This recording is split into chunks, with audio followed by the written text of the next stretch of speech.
Hi guys, I have a 1998 Chevy Silverado 1500. I was really frustrated with this truck cranking but not starting. It would just crank and not start.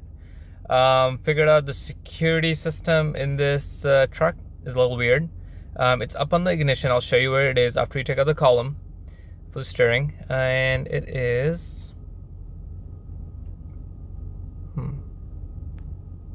It is right over here.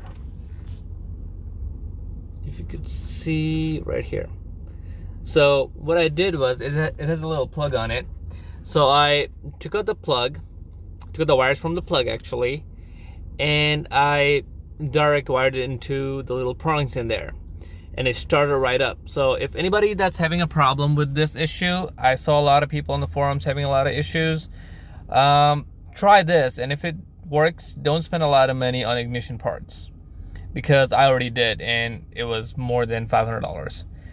Thank you and have a good day. If you have any questions, please feel free to comment on the bottom.